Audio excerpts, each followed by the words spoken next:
Bismillahirrahmanirrahim. Assalamualaikum warahmatullahi wabarakatuh.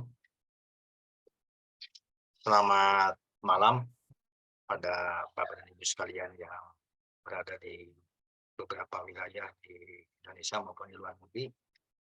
Salam sejahtera untuk kita semua. Ucapan salam hangat disampaikan dari pengurus LPK Bina Usada untuk semua calon pengurus Usada yang hadir di kesempatan malam hari ini. Yang terhormat Ketua Umum LPK Bina Usada, yang terhormat Ketua Umum PPTI, yang terhormat Ketua Umum PAKTI, Direktur PT Global Herbal Indonesia Bapak TB Ado Sadoni, Sarjana Keperawatan. Yang terhormat Sekretaris Umum LPK Bina Usada Ibu Titi Rianti SPD APPH, yang terhormat Sekretaris Umum PAKTI Ibu Sumiati Asmireja APPH, yang terhormat Sekretaris Umum PPTI Ibu Mutia Purwanti, dosen pemateri yang sudah hadir di ruangan Zoom ini, Bapak Gideon Mike Christian, AMD PTSPDK, MPDK, CHT, CNNNLP. Terima kasih kepada Bapak dosen yang sudah berada di tengah-tengah kita. Juga yang saya banggakan seluruh mahasiswa gelombang ke-6 yang sudah hadir dari tadi pada kesempatan malam hari ini. Puji dan syukur kita panjatkan kehadirat Allah Subhanahu wa taala, Tuhan yang Maha Esa. Alhamdulillah pada malam hari ini kita bisa berkumpul kembali dalam rangka mengikuti perkuliahan D1 gelombang ke-6, tepatnya hari ini Senin 26 Juni 2023. Sebagai pembawa acara, saya sangat antusias dan bersemangat untuk mengawali atau memandu Bapak dan Ibu dalam kegiatan perkuliahan malam hari ini dari awal hingga akhir nanti. Baik Bapak dan Ibu, supaya mempersingkat waktu akan saya sampaikan susunan acara. Yang pertama, pembukaan. Marilah kita buka sama-sama kegiatan malam hari ini dengan baca basmalah. Bismillahirrahmanirrahim. Selanjutnya untuk acara kedua, sebagai absen peserta didik, seperti biasa sampaikan kepada Bapak dan Ibu sekalian, dimohon mencantumkan nama dan tempat asal Bapak dan Ibu di layar monitor masing-masing. Sebagai informasi, ketika dosen sedang memberikan materi, dimohon mic dimatikan dulu. Nanti pada saat sesi tanya jawab dipersilakan untuk dibuka mic atau speakernya. Sebagai acara inti pada malam hari ini, sekali lagi Bapak dan Ibu sekalian, dosen yang akan memberikan materi Bapak Gideon Christian. Materi yang akan disampaikan manual terapi. Untuk itu kepada Bapak dosen, waktu dan tempat dipersilakan.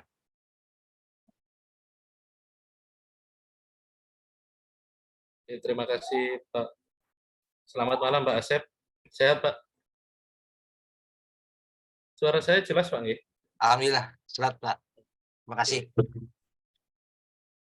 Hari ini kita akan masuk materi selanjutnya. Sebelumnya kemarin kita sudah bahas tentang legalitas sebagai pengusaha utama, juga pengantar fisioterapi. Hari ini kita akan belajar lagi lebih dalam tentang manual terapi. Sebelumnya dari Bapak atau Ibu sekalian, apakah sudah pernah menemukan kasus dan akhirnya diberikan tindakan manual terapi? Belum, Pak. Belum ada ya. Apakah di sini sudah ada juga yang melakukan praktek manual terapi sebelum mendapatkan materi dari saya?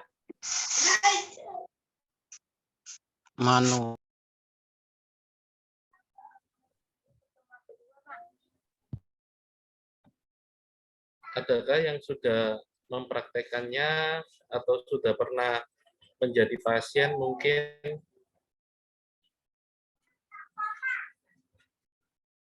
Jadi pasien Pak, pernah jadi pasien di terapi. Pernah di tusuk jarum juga. Pernah ditusuk jarum. Dulu waktu pertama mendapatkan manual terapi itu kasusnya apa, Pak ya? Kalau saya boleh tahu. Saya sakit Pak di sini habis jatuh, udah puluhan tahun baru kerasa. Terus terapi di kepala sama di tangan sini, di sini diterapi pakai jarum. Kupuntur di Jakarta Utara, Pak. Begitu ya. Ya. Lalu pada saat dilakukan manual terapi itu, apakah setiap sendi yang digerakkan selalu bunyi, ataukah tidak selalu bunyi? Tidak selalu bunyi, Pak. Tidak selalu bunyi. Ada yang berbunyi, ada yang tidak. Lalu sebagai pasien ini, saya bertanya sebagai pasien, apa respon Bapak ketika diberikan manual terapi tetapi tidak berbunyi sendinya? Kecewa, Pak. Kecewa karena di terapi tusuk jarum 2 kali ya. 1 kali terapi 300.000, jadi 600, 2 kali nggak ada perubahan. Kecewa. Jadi saya masuk di sini untuk belajar terapi diri sendiri. Apakah sebelumnya dari praktisi chiropraktik atau manual terapinya memberikan suatu pencerahan bahwa tidak selalu sendi yang digerakkan itu mempunyai bunyi krek, Pak? Apakah sudah dijelaskan atau memang tidak dijelaskan sehingga Bapak akhirnya kok merasa kecewa karena servisnya dinilai tidak akurat? Tidak dijelaskan, Pak. Tidak dijelaskan. Tidak dijelaskan ya, Ya, tapi dia hanya melihat lidah. Setelah itu dia masuk ke ruangan terapi, langsung tusuk jarum. Ya. Kemudian setelah itu dia katakan ini mungkin tidak cukup 1 kali, berkali-kali. Jadi saya lakukan 2 kali, nggak ada perubahan, saya berhenti. Oke, baik.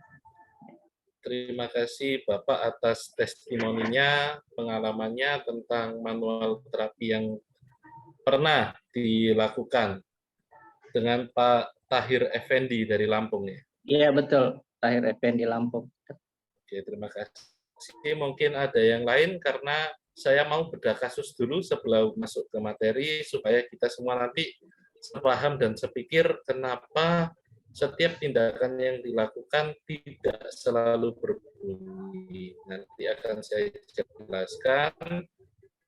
Mungkin ada yang lain testimonial selain saya dibantu. Saya ada Pak pengalaman. Tapi saya bukan di manual ini Pak, patah ini. Tulangnya kayak gini Pak. Tapi Pak, saya terapi, alhamdulillah baik. Kembali lagi nomor videonya sih ada, cuma nggak saya bisa gitu.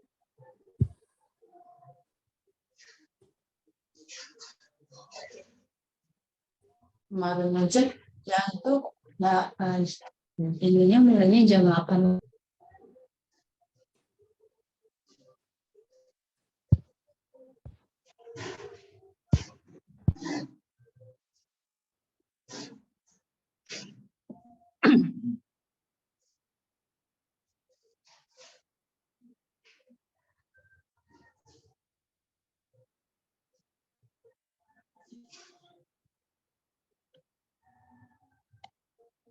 Suaranya dokter ya, dosen belum puan. Oke. Tadi sore sudah di-share.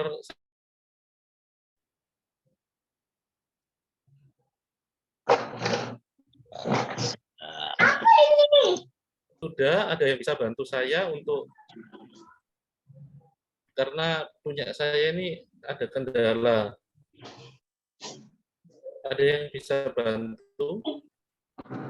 Sebentar dosen, saya tanya Bu Mutia. Kalau ada di Bu Mutia, dia kirim melalui saya, Pak. Iya, ya.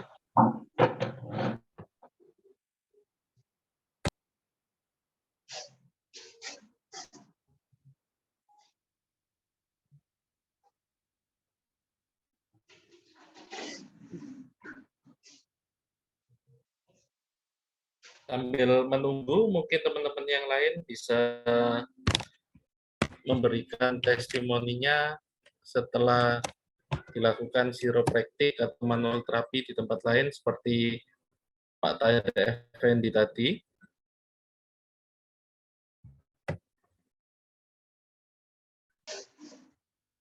Silakan, kita mau diskusi dulu ya tentang manual terapi ini karena saya juga sering sekali mendapatkan komplain dari pasien kenapa kok setelah dilakukan manual terapi tidak bunyi gitu. Saya Pak dosen. Bu Rani Nurrahma, monggo silakan on cam dan on kamera Bu.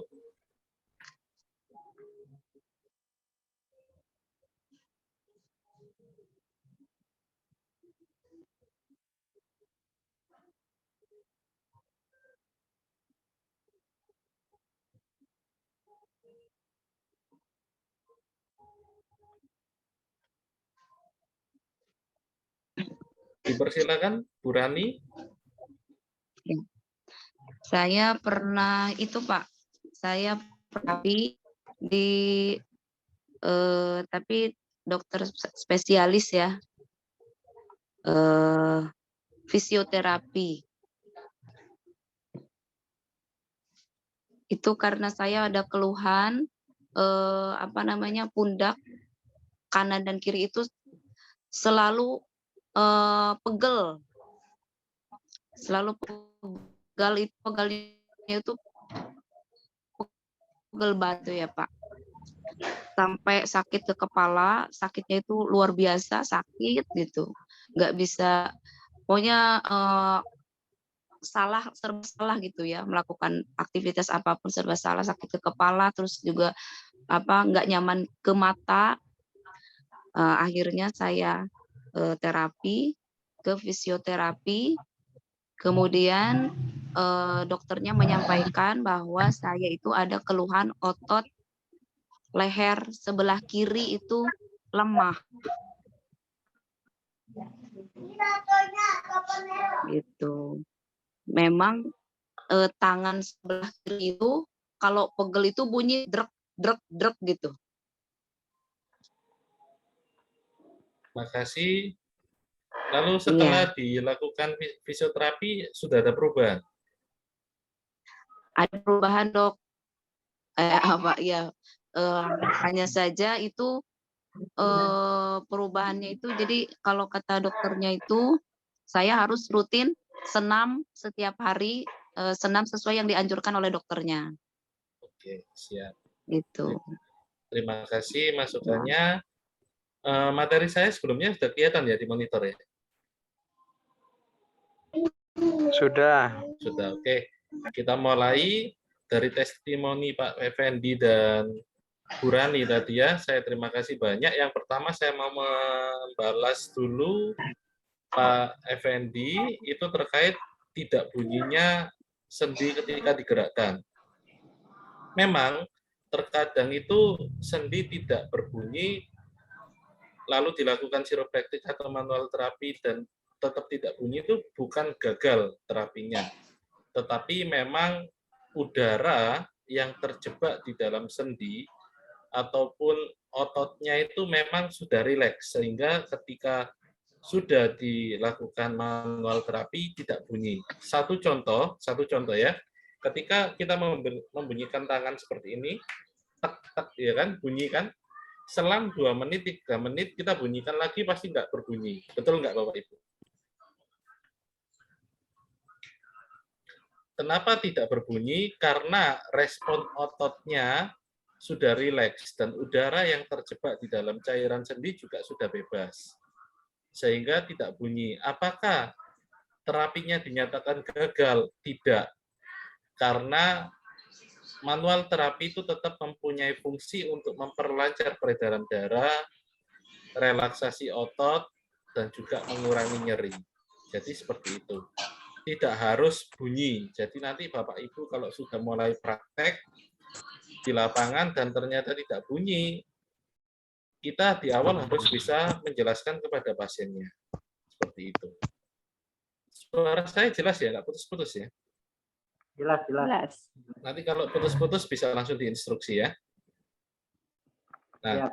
lalu pertanyaan dari Bu Rani tadi, beliau sudah pernah ketemu dokter, mungkin dokter ortopedi atau dokter rehab medik, diarahkan ke fisioterapi, katanya otot sebelah kirinya mengalami kelemahan. Itu biasanya karena efek dari gaya hidup atau lifestyle-nya. Misalnya, Bu Rani ini suka tidur menghadap ke kanan. Jadi kan ototnya yang kontraksi di bahu sebelah kanan, sehingga yang kiri jarang digunakan. Atau mungkin sehari-hari sering membawa benda berat, memikul, atau membawa tas lempang, itu keseringan di sisi yang kanan, sehingga sisi kanan lebih kuat karena dia berkontraksi, tetapi sisi yang kiri tidak pernah digunakan sehingga dia mengalami kelemahan otot. Jadi pertanyaannya sudah terjawab. Jika ditemukan imbalance atau tidak seimbangnya kekuatan otot, kita harus bisa memetakan. Tadi kita sepakati ya bahwa kelemahannya ada di otot leher dan pundak sebelah kiri. Kita harus cek apakah otot yang kanan ini over kontraksi. Kalau over kontraksi itu dia terlalu sering digunakan sehingga ototnya mengeras atau spasme otot. Nah, dikatakan spasme itu ketika kita raba, kita pegang itu keras. Tapi kalau kita pegang itu kekenyalannya normal, itu berarti otot yang kiri aja yang lemah, yang kanan normal.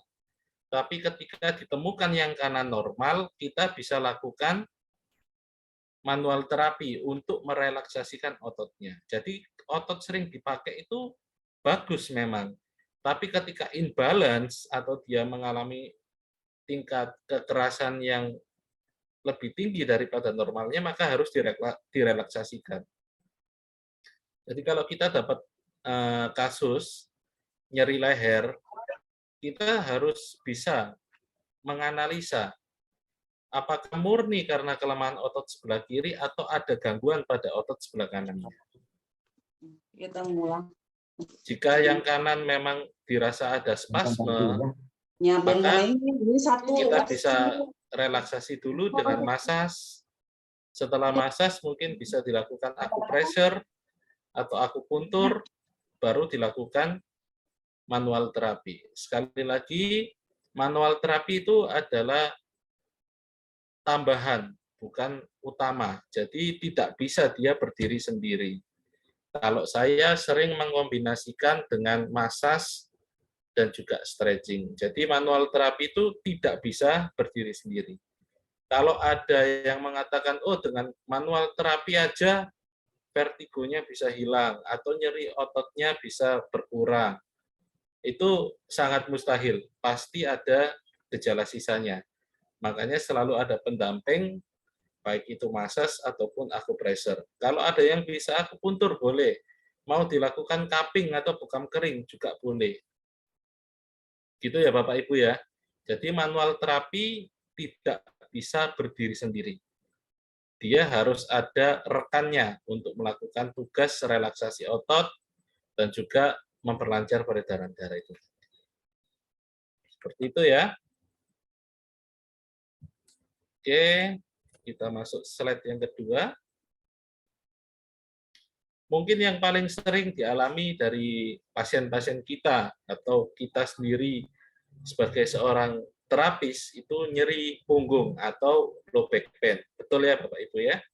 Karena low back pain setelah dilakukan penelitian, dia adalah penyakit sendi terbanyak setelah lutut.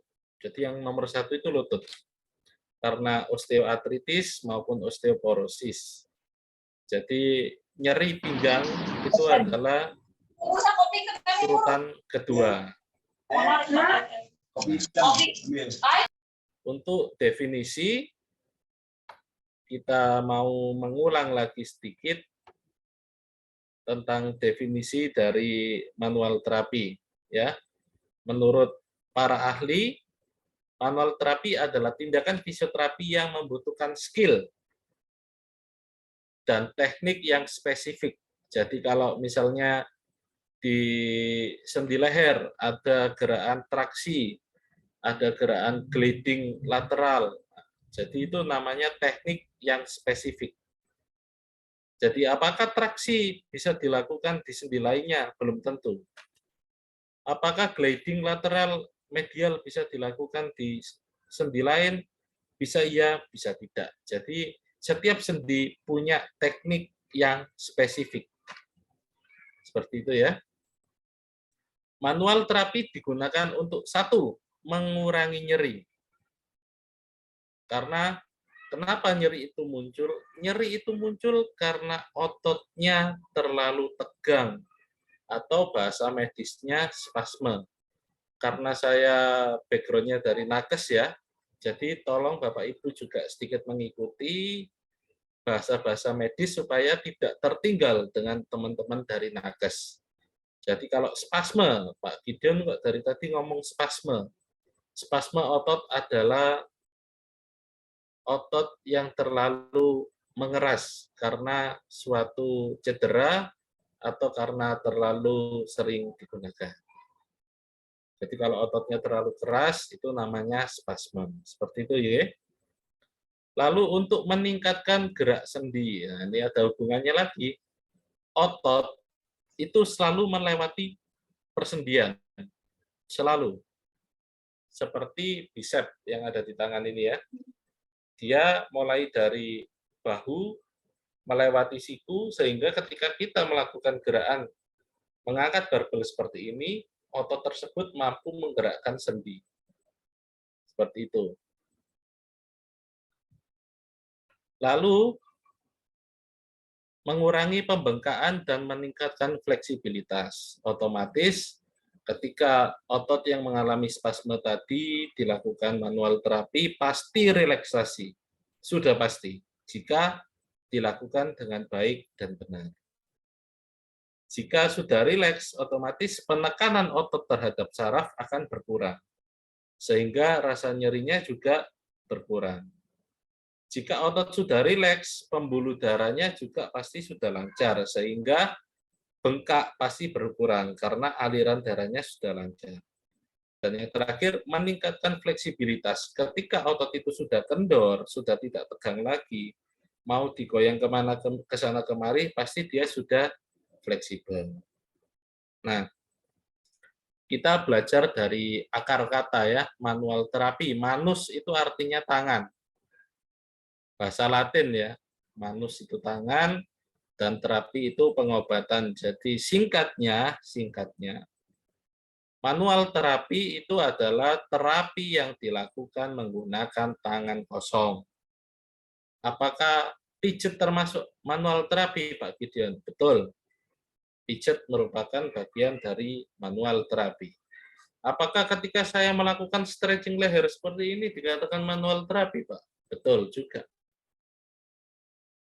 Jadi apapun terapi yang dilakukan menggunakan tangan disebut manual terapi.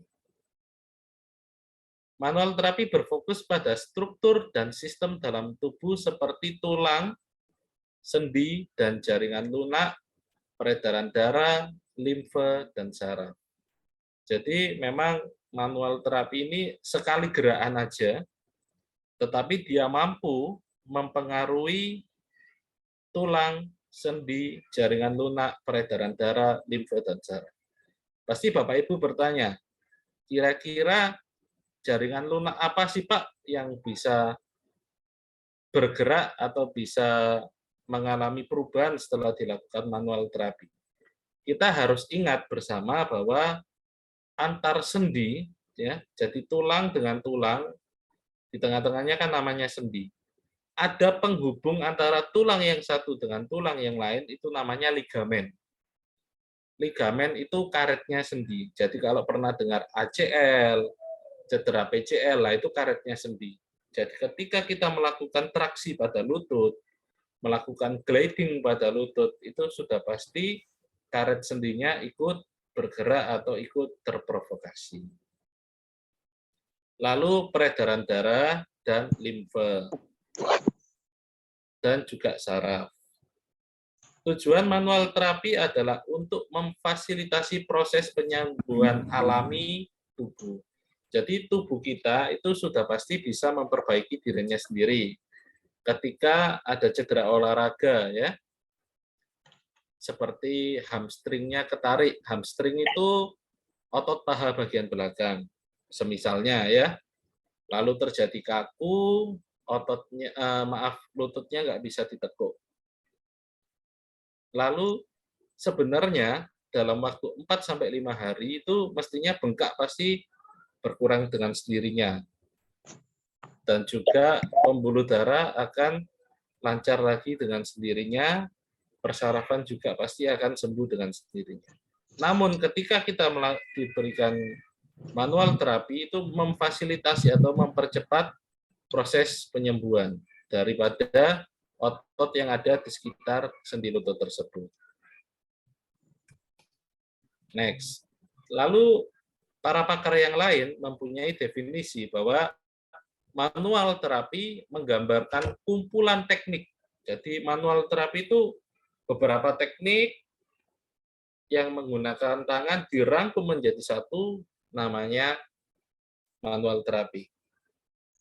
Fungsinya untuk mendiagnosis dan mengobati. Satu contoh. Ketika ada pasien dengan keluhan nyeri punggung, ya kan?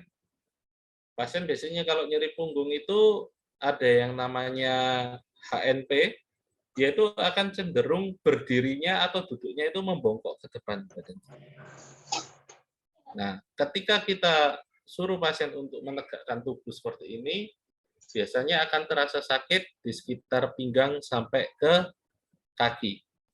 Nah, itu kita bisa dengan gerakan-gerakan tangan kita bisa mendiagnosa, oh berarti pasien ini sakitnya karena apa? Karena HNP.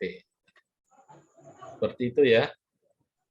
Lalu mengobati cedera sendi sekitar jaringan lunak atau soft tissue. Nah, soft tissue ini seperti saya bilang tadi, ligamen atau meniskus. Jadi kalau di sendi itu ada nama bantalannya. Kalau di lutut namanya meniskus. Kalau di tulang belakang namanya diskus.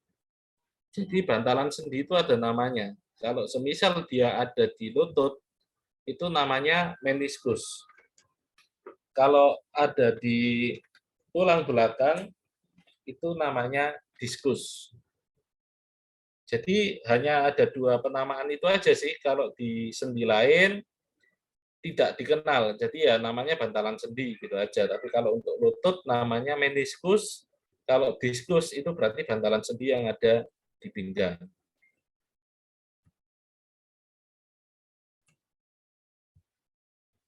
Mungkin dari sini ada yang ditanyakan dulu dari teman-teman? Atau kita mau lanjut dulu? Mau tanya Pak dosen. Oke, daripada panjang ya, kita step-step dulu. Boleh, silakan. Ini aku pernah waktu kerja di bangunan bawa semen. Pertama itu 50 kilo kuat di punggung itu. Berkali-kali saya bawa, akhirnya pengen nambah lagi 2, jadi sekitar berarti jatuhnya 1 kintal, itu kuat. Terus beberapa kali bawa kuat, terus kemudian pengen lagi nambah lagi 1, jadi 1,5 kintal saya bawa itu, kuat juga. Terus hampir sampai tujuan, nah itu posisi itu akan kaki naik ya, kaki saya naik, begitu naik ya, dua-duanya hampir naik bersamaan, tiba-tiba ini tulang belakang kayak bunyi gitu, kletok gitu Pak. Oh, oke. Iya, kemudian saya langsung segera itu tumpahin itu semen itu, semua saya tumpahin, terus saya langsung tiduran melakukan gerakan itu Pak, gerakan ini badan di puter-puter gitu Pak.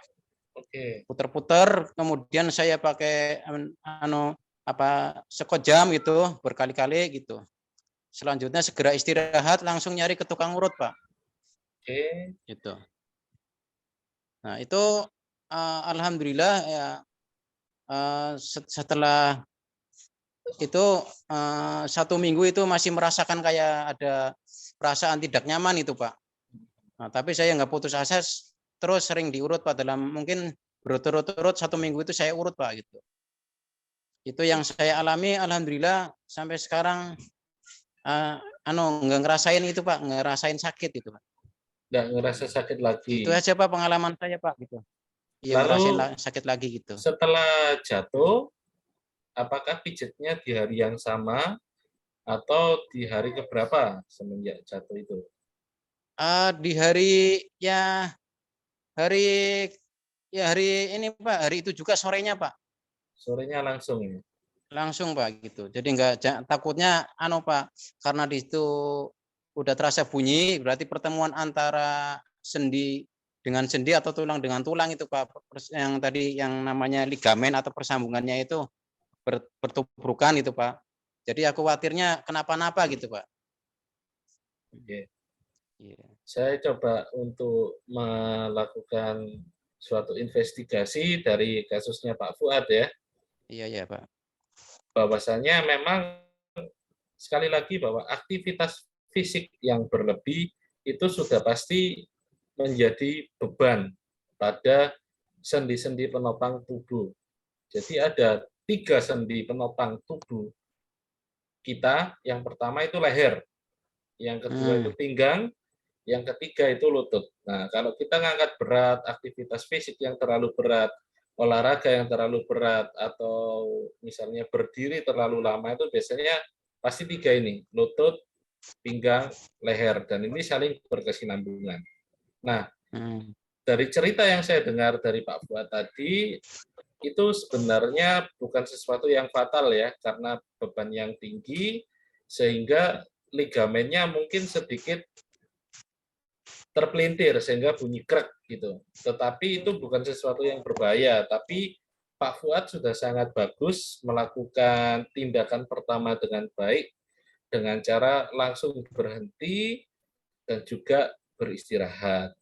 Namun, nah ini namun ya, namun jika yang terjadi tadi itu pada ototnya, kan kita tidak pernah tahu apakah itu dari ototnya, apakah itu sendinya, ataukah itu ligamennya, maka untuk pijat, saya sarankan untuk hari ketiga atau hari keempat dari cedera. Jika ada kejadian yang berulang dari Pak Fuad atau dari saudara atau dari teman-teman yang lain, kenapa tenaga medis tidak pernah menganjurkan masas pada hari ketiga atau hari pertama, kedua, dan ketiga, tapi selalu setelahnya?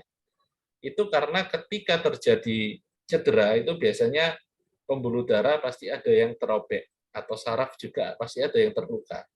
Kalau itu yang parah, tapi kalau semisal itu tadi bunyi kleknya hanya karena ligamen, ya sudah nggak apa-apa. Tapi kan kita nggak pernah tahu apakah itu ligamennya atau sendinya atau ototnya. Tapi ketika itu terjadi pada ototnya, pembuluh darahnya pasti terluka, sarafnya pasti terluka. Nah, saraf yang luka tadi atau pembuluh darah yang terluka tadi, ketika diberikan pijatan otomatis pasti akan pecah, sehingga badan akan terasa semakin pegel-pegel atau bahasa Inggrisnya jarem.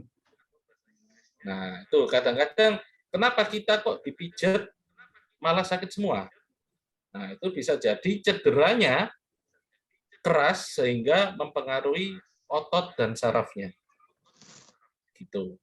Tapi kalau Pak Fuad tadi saya rasa kok itu ligamennya saja ya, sehingga setelah dipijat pun terasa enak dan tidak mengalami jarem. Iya betul Pak Fuad ya? Kenapa, Pak? Nggak jarem ya? Setelah dipijat nggak sakit ya? Mungkin kalau dilihat sama tukang terapinya atau tukang urutnya jarem, Pak. Jarem. Mungkin gitu. Karena letaknya di belakang, Pak, di tulang belakang itu, Pak, di atas tulang ekor, Pak. Itu mungkin yang baris yang ketiganya itu, Pak. Rasa bunyi retak itu, Pak. Ya, itu. Siap. Terima itu yang kasih. saya alami gitu. Terima kasih Pak Fuad. Lalu kita masuk ke HVLA ya. Sekarang kan istilahnya itu HVLA atau High Velocity Low Amplitude. merupakan suatu gerakan pasif. Nah, gerakan pasif itu berarti si pasien tidak bergerak secara aktif, berarti pasif itu digerakkan oleh terapis atau orang lain. Dilakukan dengan cara tiba-tiba atau hentakan. Kita kan sering lihat ya di TikTok ya, lehernya diikat dengan handuk, dipegang sama terapisnya, relaksasi kanan kiri 1 2 3 tarik, ya kan? Nah, dilakukan dengan kecepatan yang sedemikian rupa sehingga pasien tidak bisa mencegah atau menghentikan gerakan yang terjadi. Nah, kenapa kok harus dilakukan dengan cepat? Nah, ini. Semisal saya ambil contoh pada nyeri leher. Ketika nyeri leher sudah dipasang dengan handuk, ya, sudah terapisnya sudah siap narik, ternyata si pasiennya itu takut akhirnya menahan dengan cara mengeraskan lehernya atau baunya, lalu si terapis ini nggak tahu, dia menarik dengan cepat dan sekencang-kencangnya, maka akan terjadi cedera pada lehernya. Karena ada perlawanan. Makanya kita harus ngomong dulu ke pasien, kita harus memberikan arahan atau instruksi bahwa ini nggak sakit kok, ini hanya bunyi. Seumpama tidak bunyi pun, berarti ototnya ibu sudah rileks atau persendiannya sudah baik. Seperti itu ya. Jadi memang harus dilakukan cepat, karena kalau kita lakukan tariknya pelan-pelan, lalu pasien itu merasa nggak nyaman terus dia melawan, nah maka bisa terjadi fraktur atau patah tulang pada lehernya. Itu kan tidak kita inginkan ya. Hanya karena masalah otot lehernya saja yang harusnya bisa diselesaikan dengan traksi, tetapi karena pasiennya melakukan perlawanan, terapisnya juga nariknya kenceng karena nggak tahu kalau pasiennya melakukan perlawanan, bisa terjadi dislokasi atau patah tulang. Nah, kalau terjadi itu, maka kita bisa dituntut. Maka itu pentingnya komunikasi di awal dengan pasien. Ya, seperti kayak Pak Fendi dari Lampung ya. Ternyata si terapisnya tidak memberikan instruksi, tidak memberikan edukasi, sehingga bapaknya merasa tidak nyaman. Jadi itulah pentingnya komunikasi itu. Jadi kita mesti kasih tahu ke pasiennya bahwa Pak, kita akan lakukan gerakan ini, fungsinya untuk merelaksasikan ototnya Bapak, supaya sendi-sendinya bisa rileks, ototnya bisa rileks, dan nyeri Bapak bisa berkurang. Nanti Pak, saya akan lakukan tarian, Bapak rileks saja, tarik nafas panjang. Gitu kan aja. Jangan sampai kita tidak pernah memberikan edukasi. Edukasi itu sangat penting sekali. Ya, jadi jangan sampai melakukan tindakan tapi pasiennya nggak tahu kita mau melakukan tindakan apa. Kalau pasien yang tahu, oh ya aku lihat di TikTok, ternyata lehernya kalau sudah dibuntel itu lalu ditarik. Itu kalau yang sudah tahu. Kalau yang nggak tahu, lehernya kita kasih handuk, kita sudah siap tarik, ternyata pasiennya takut, dia mengeraskan ototnya, kita menarik dengan keras, akhirnya terjadi fraktur atau patah tulang. Nah, itu malah repot. Ya. Jadi kalau bisa, seperti pertemuan bulan lalu ya, saya berikan instruksi kepada teman-teman untuk punya yang namanya informed consent atau lembar persetujuan pasien. Apapun tindakannya, baik itu bekam, baik itu akupuntur, baik itu hipnoterapi sekalipun, minta persetujuan dari pasien, hitam di atas putih, tanda tangan. Seperti itu. Jadi jika terjadi hal yang tidak, kita menang karena kita sudah pernah melakukan edukasi. Satu contoh, ketika kasus itu terjadi misalnya ya, ketika kita mau melakukan, kita sudah kasih tahu, pasien sudah mengerti, pasien sudah tanda tangan, ternyata ketika dilakukan manual terapi, pasiennya ngelawan dan terjadi cedera. Dia lapor polisi misalnya. Kita bisa tunjukkan itu sebagai bukti konkret bahwa kita sudah melakukan semua itu sesuai dengan SOP. Tetapi ketika Bapak Ibu melakukan home care misalnya, sekarang lagi musim ya, bekam panggil ke rumah, akupuntur panggil ke rumah, ya kan, manual terapi panggil ke rumah. Kita lupa menyiapkan dokumen itu. Di klinik saja kita bisa mengalami yang namanya komplain dari pasien. Apalagi kalau kita yang datang ke rumahnya, ketika kita lakukan terapi, ternyata pasiennya ngelawan, terjadi cedera, dianya histeris, istrinya histeris, anaknya histeris, tetangganya histeris, satu kampung ngumpul semua di rumah, Bapak Ibu kayak maling nanti dikerumuni banyak orang. Itu kan sering ya terjadi ya, netizen kita itu kan kayak gitu. Belum lagi nanti kita direkam, diviral-viralkan. Jadi dalam melakukan sesuatu kita harus memikirkan efek jangka panjangnya, baik bagi keselamatan pasien maupun keselamatan kita sendiri. Setuju dengan pendapat saya atau ada yang mau menyanggah? Silakan. Bapak, itu untuk kasus yang saya alami itu kejadiannya kan sudah sekitar 10 tahun yang lalu ya. Ya. Itu ini Pak, itu kalau saya kemarin-kemarin itu saya mengalami saking sakit pinggang yang lumayan itu Pak. Sakit pinggang di sebelah kiri dan kanan itu, atau dari kejadian yang pernah aku alami Pak itu. Nah, itu dibilang apakah itu efek jangka panjangnya? Bisa saja. Iya, apakah efek jangka panjangnya, terus solusinya bagaimana, dari makanan yang perlu dimakan dan dihindari untuk supaya tetap stabil dan bagus di daerah pinggang saya itu bagaimana Pak? Ya, terima kasih atas penjelasannya.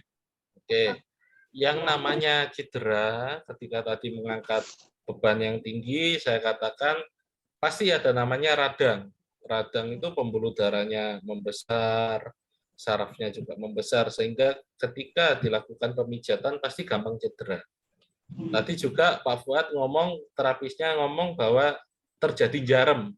Jarum itu karena memang ada pembuluh darah yang sudah pecah dan dilakukan pemijatan sehingga semakin pecah dan rasanya nggak enak. Itu dinamakan jarum. Efek jangka panjangnya, anatomis pembuluh darah kita jika sudah pernah rusak lalu sembuh itu memang tidak bisa kembali 100%. Jadi baik otot, baik pembuluh darah atau persarafan, ketika tidak mendapat penanganan yang pas, nah itu efeknya jangka panjang.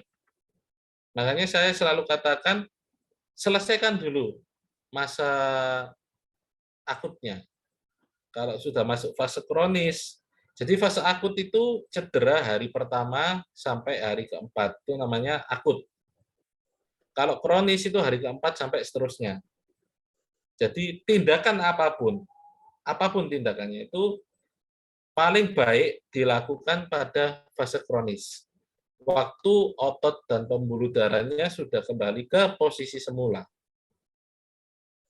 Jadi jangan waktu radang terus diobati, jangan. Sudah tahu bengkak terus dipijat, itu bunuh diri namanya. Jadi itu efeknya bisa jangka panjang. Lalu Pak Fuad tadi ngomong, lalu kalau sudah seperti ini gimana Pak Gideon? Gitu ya? Iya, betul Pak. Oke, berarti penguatan otot Pak. Karena pinggang, berarti yang dikuatnya otot-otot sekitar pinggang. Saya ada punya 2 latihan Pak, dicatat ya. McKenzie exercise dan juga William flexion exercise. Saya ketik di itu ya, kolom chat ya. Itu mungkin bisa dilihat nanti di YouTube setelah acara kita ya. Sebagai bahan referensi, jadi kalau melakukan manual terapi, jangan itu aja, jangan cuma melakukan kretek-kretek aja, tapi pasiennya juga diberikan latihan ya Bapak Ibu ya. Jadi mendukung penyembuhannya. Jadi kalau sakit pinggang, ototnya sudah dibenerin, sudah relaksasi, nah waktunya penguatan supaya tidak terjadi cedera yang berulang seperti itu. Sudah nampak belum Bapak Ibu? Ayo komentar di chat, sudah terbaca belum? Untuk masalah di tulang alhamdulillah sih nggak merasakan sakit, cuma ya itu Pak, di otot sekitar pinggang aja yang sudah merasakan sakit kalau salah makan. Nah, itu. Kalau misalnya dulu Bapak hari ketiga atau keempat, contoh kalau ngopi berlebihan sama itu Pak, makan jengkol Pak, itu terasa banget Pak. Saya yakin sampai hari ini nggak akan ada masalah. Jadi ada hubungannya dengan ini lemak dalam darah, mungkin bisa LDL-nya, HDL-nya, atau kolesterol totalnya. Tuh. Jadi bisa dicek karena kolesterol juga dapat mempengaruhi sifat otot. Seperti itu ya. Berarti hindarin kafein, Mbak. Hindarin kafein, hindarin manis-manis, hindari gorengan dan juga santan ya. Ya, siap. Ya. Terima kasih ya Pak Fuad. Kita Ya, terima kasih Pak. Semoga bisa buat pelajaran buat saya, dan juga teman-teman semua. Oke, Selamat malam Pak dosen. selamat malam. Ya, alhamdulillah banyak terbantukan ya dengan ini latar belakang Pak dosen kayaknya juga seorang guru praktis ya Pak ya.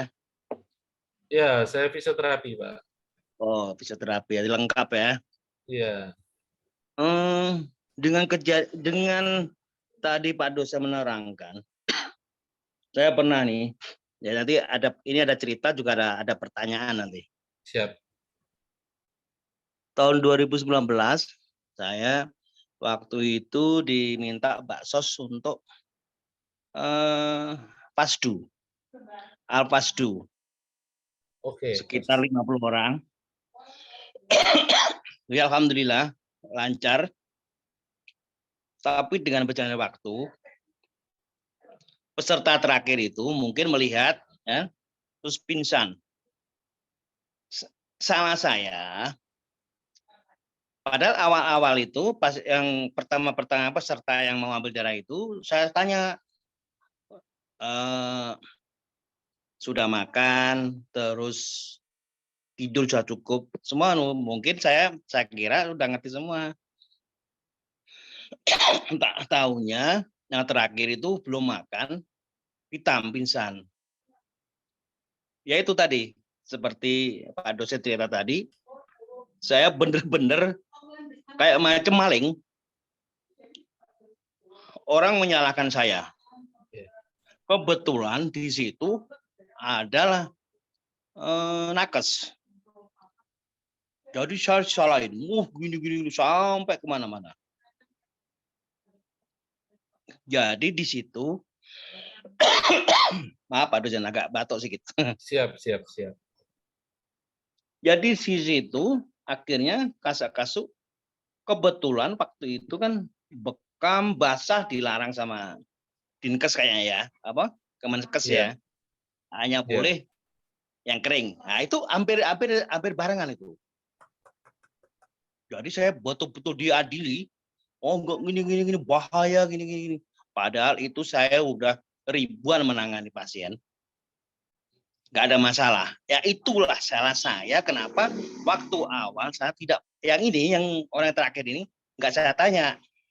Ternyata beliau ini pulang kerja, masuk malam, jadi kurang tidur. Kerja lagi pagi, sorenya pulang, dia mungkin makan siang aja, sorenya nggak makan. Tumbang pingsan. Akhirnya tapi saya tenang. Waktu saya tenang kan, saya kasih minyak, alhamdulillah siuman.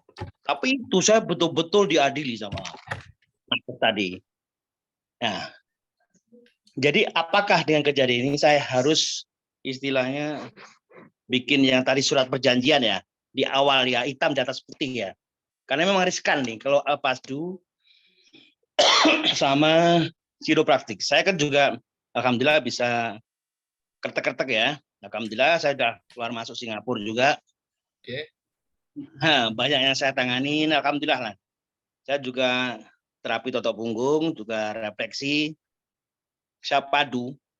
Jadi sebelum saya ke Chiropraktik itu memang saya pelemasan dulu, massage dulu, semua saya lemesin. Semua saya lemesin, barulah saya menawarkan untuk Chiropraktik begini-begini. Ternyata orang Singapura memang paling suka dengan siro. Karena mungkin ya, saya pasti gini, anggotanya anak buahnya Chris Leong ya, pasti. Saya diem aja, senyum-senyum aja. Nah, dari dua ini kan paling riskan ini Pak dosen ya. Betul. Ya kan? sistem pengobatan kan riskan maksudnya kan. Satu yang Ciro, yang keduanya itu Alpasdu. Apakah kita istilahnya harus safety ya? Kita harus memang hitam di atas putih. Nah, itu pertanyaan saya ya. Terus yang kedua, masalah patah tulang. Dari semua ilmu yang banyak saya pelajarin ya, yang saya bingung itu memang di terapi patah tulang. Patah tulang itu apakah bisa dipelajarin atau ini ilmu keturunan? Karena sampai sekarang saya tuh memang belum percaya 100%. Kok bisa ya patah tulang begini? Karena begitu patah orang itu kebanyakan jarang ke rumah sakit, langsung dibawa ke ahli patah tulang. Itu 99% pasti langsung ke ahli patah tulang. Nah, patah tulang ini apakah ilmu yang bisa dipelajarin, Pak dosen?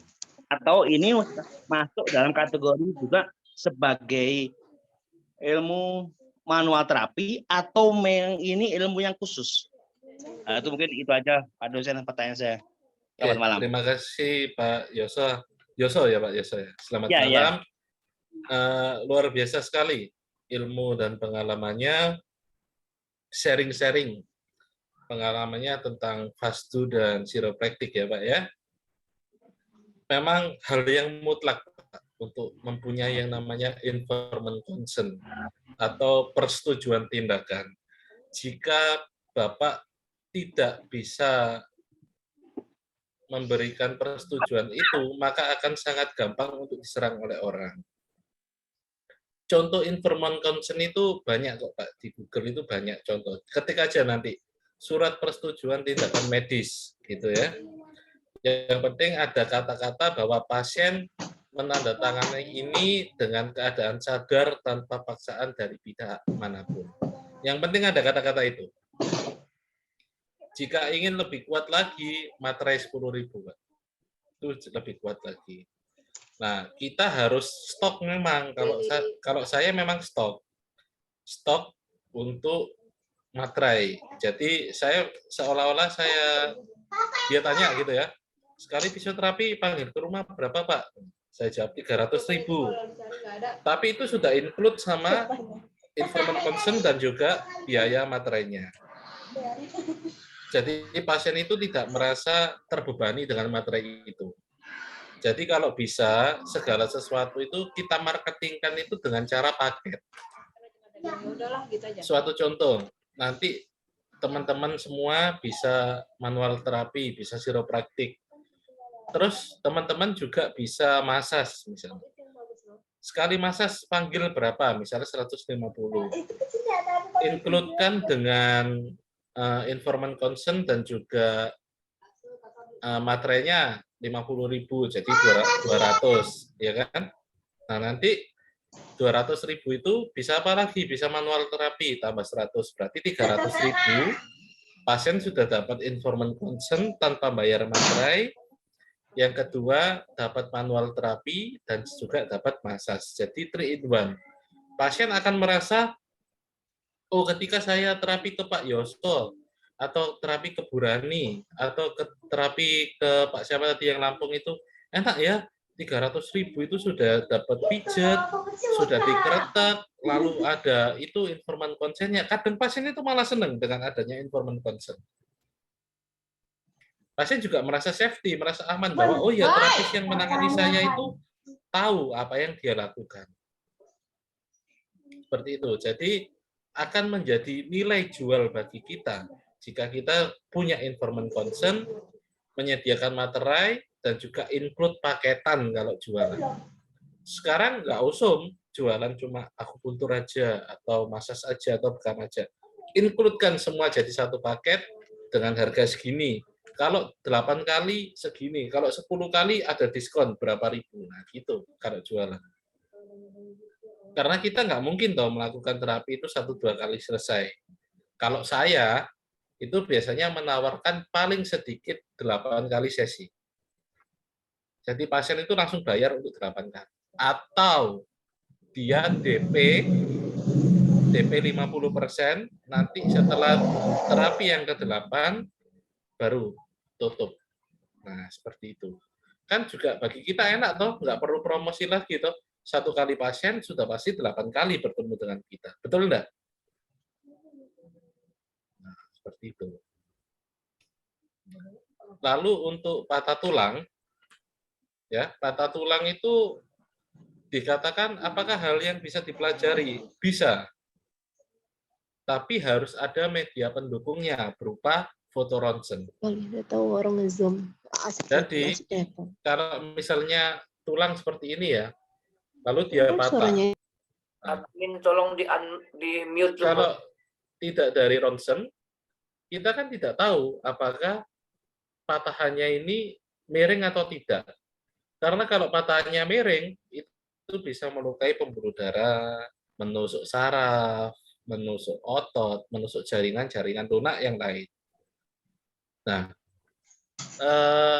ahli patah tulang atau sangkal potong kalau di Jawa ya, itu kenapa mereka bisa mengobati patah tulang dengan cara mengembalikan tulang ini posisi aslinya. Jadi kalau sangkal potong zaman dulu itu memang menurunkan ke anaknya.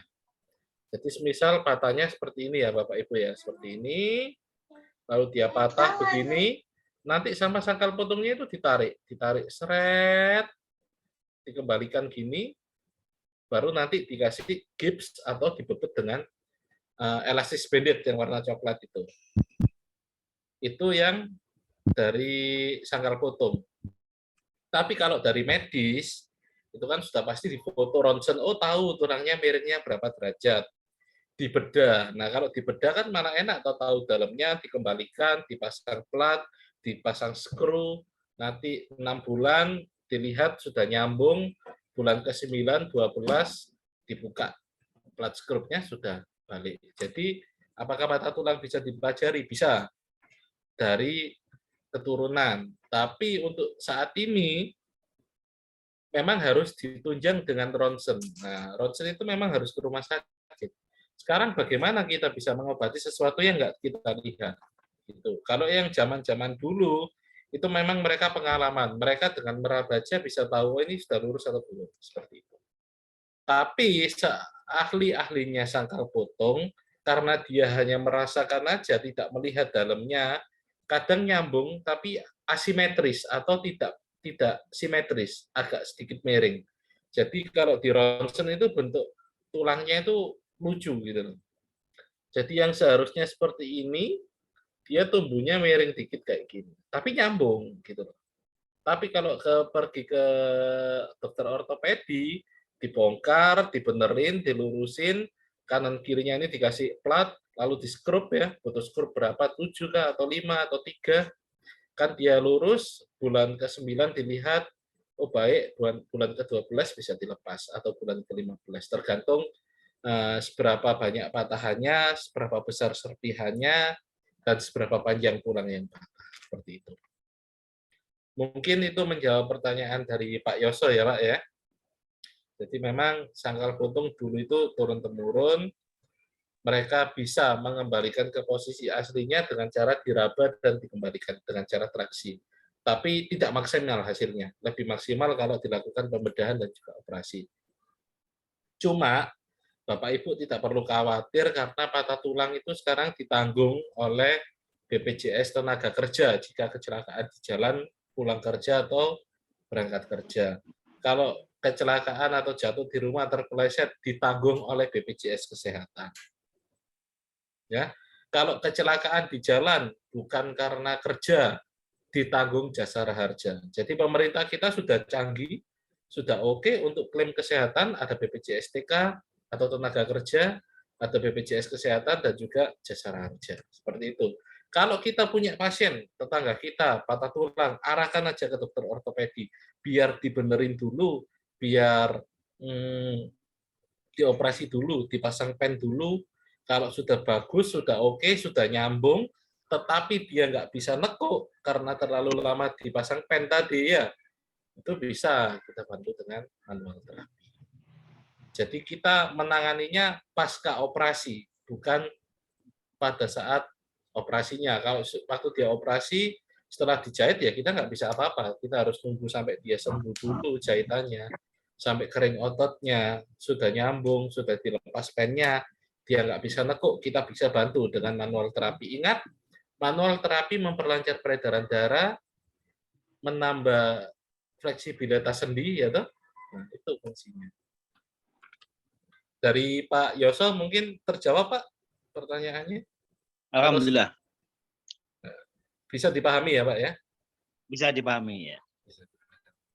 Kalau saya terlalu cepat, ditegur, Pak, ya, karena saya kalau ngomong kadang suka cepat. Terima Cukup kasih. jelas. Cukup jelas. Terima kasih, Pak Yoso. Kita next dulu ya. Kita lanjut dulu ke materi. Apa sih efek fisiologis manual terapi pada tubuh kita? Efek fisiologis pada tubuh.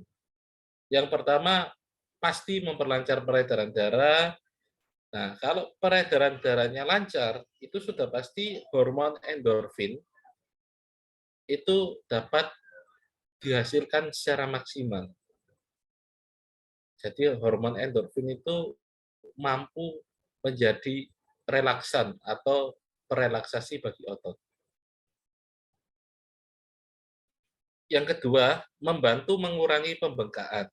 Ya, tadi kita sudah singgung itu tentang mengurangi pembengkakan. Ketiga, mengurangi persepsi nyeri melalui mekanisme hambatan rangsang atau gate control. Jadi kalau ada pasien yang cedera, ya kan, itu biasanya ada gangguan pada sarafnya, itu kita bantu dengan manual terapi biasanya untuk gate control atau persepsi nyerinya itu dapat berkurang. Yang keempat, meningkatkan relaksasi otot. Sudah pasti ya, kalau pembuluh darahnya lancar, ototnya dapat makanan lancar dari pembuluh darah, ya sudah pasti rileks. Lalu kalau ototnya sudah rileks, meningkatkan jangkauan gerak, kekuatan, koordinasi, keseimbangan, dan fungsi otot. Pokoknya dalam tubuh kita, itu sebenarnya masalahnya bukan pada sendi, bukan.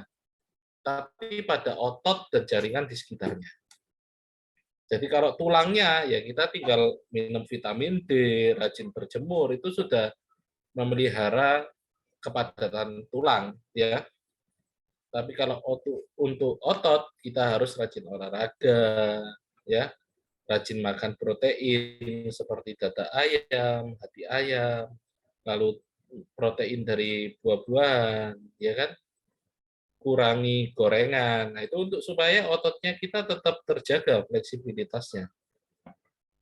Yang terakhir, mengurangi atau menghilangkan ketegangan saraf dan mengurangi rasa sakit. Seperti tadi, Burani yang lehernya terasa sakit, ternyata ada gangguan ototnya, setelah dilakukan terapi, ternyata sudah berkurang. Seperti itu. Kita lanjut lagi. Lalu apa indikasi atau kasus apa yang harus dilakukan manual terapi? Yang pertama adalah cedera pada otot atau sprain.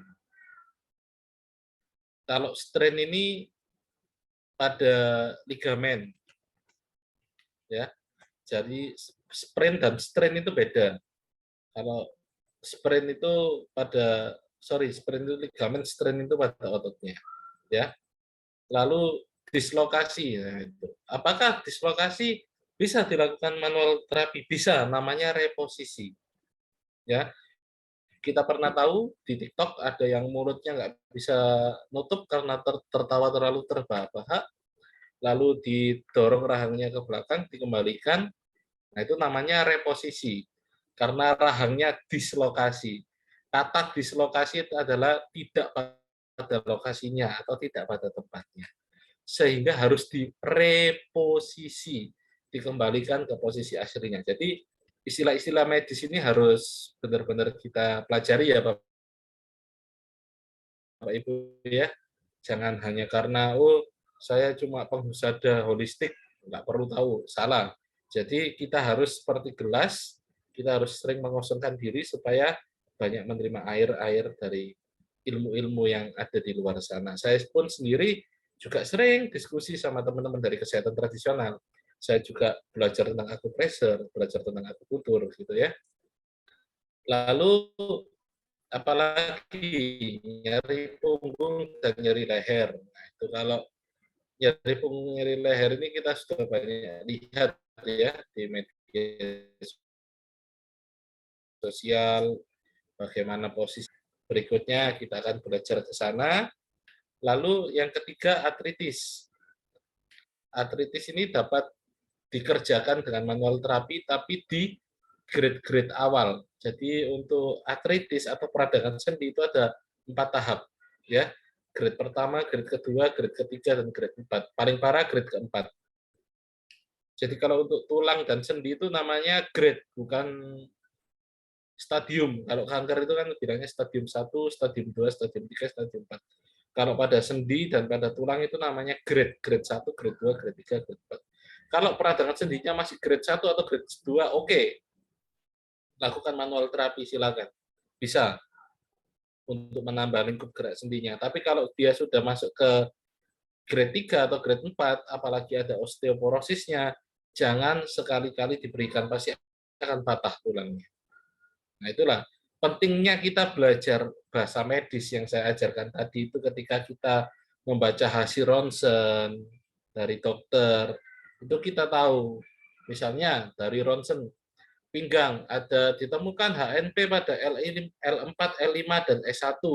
Ditemukan osteoporosis pada lumbal 2, 3, 4, 5. Kita tahu ada HNP, ada penyempitan otot, penyempitan saraf, kita tahu ada osteoporosis. Kalau kita lakukan manual terapi, pasti patah. Sudah pasti, karena osteoporosis. Kepadatan tulangnya sudah nggak utuh lagi. Gitu ya. Jadi kalau osteoporosis apa Pak yang bisa kita kerjakan? Masas bisa, akupunktur bisa, bekam bisa.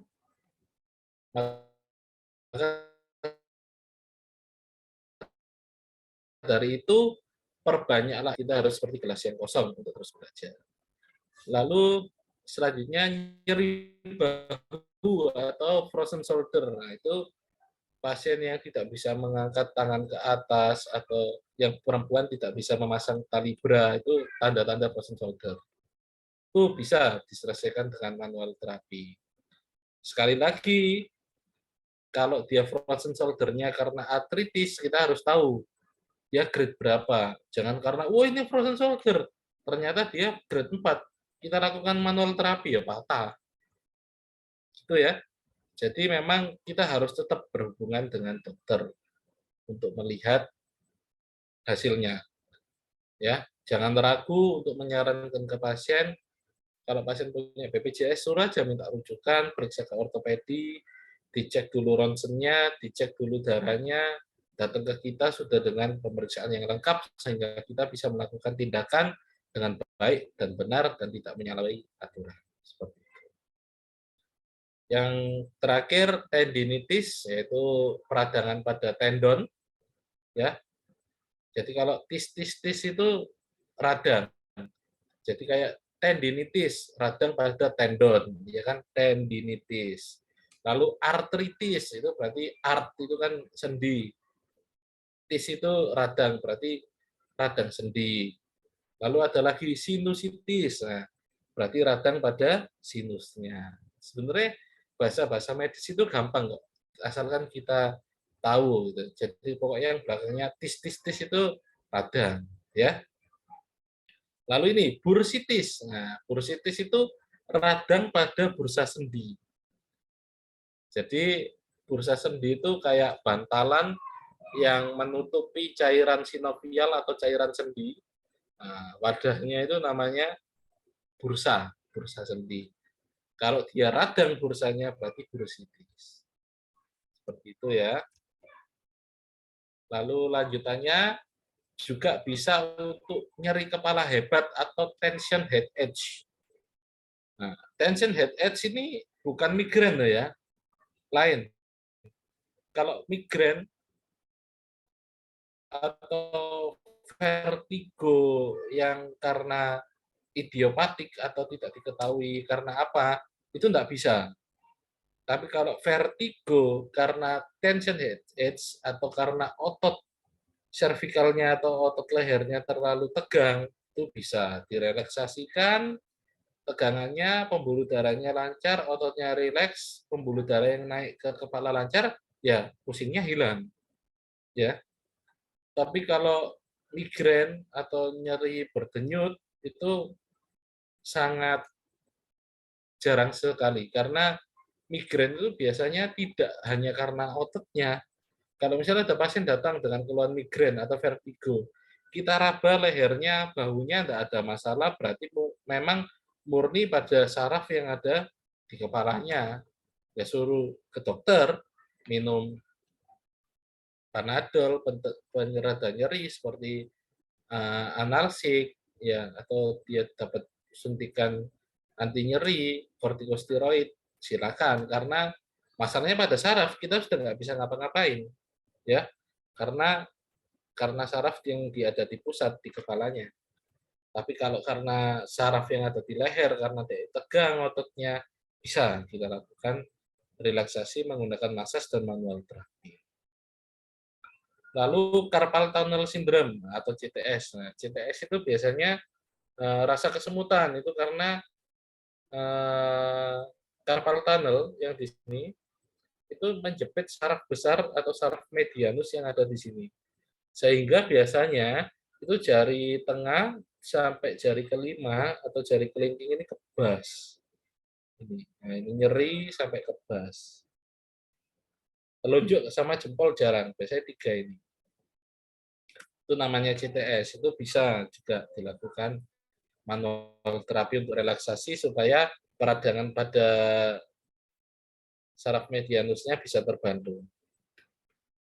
Lalu regional pain syndrome, myofascial syndrome. Myofascial ini selaput putih yang ada di depan otot, itu namanya myofascial.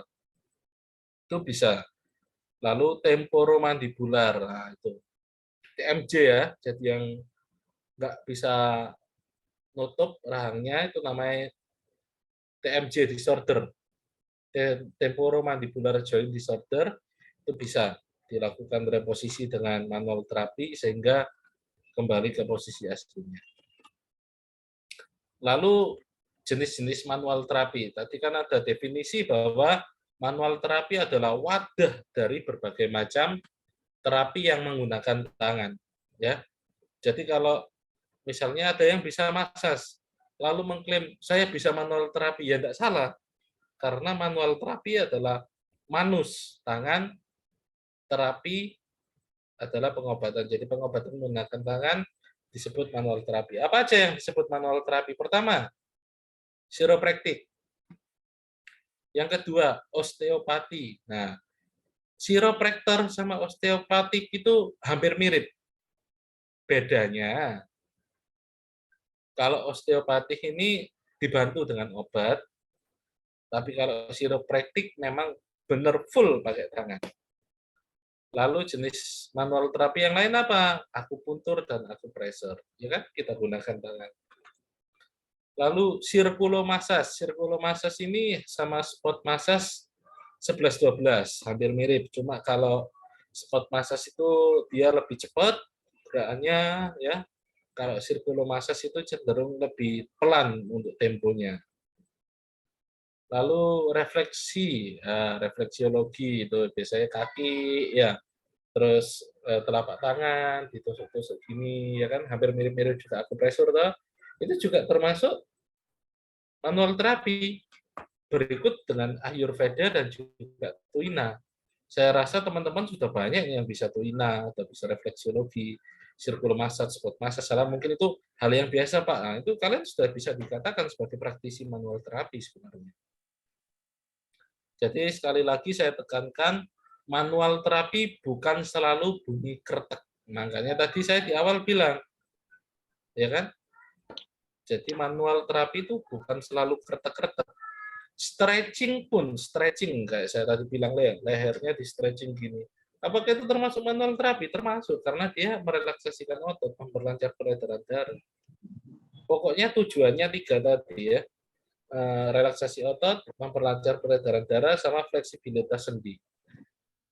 Lalu digunakan praktiknya menggunakan tangan, itu sudah termasuk manual terapi. Kita lanjut.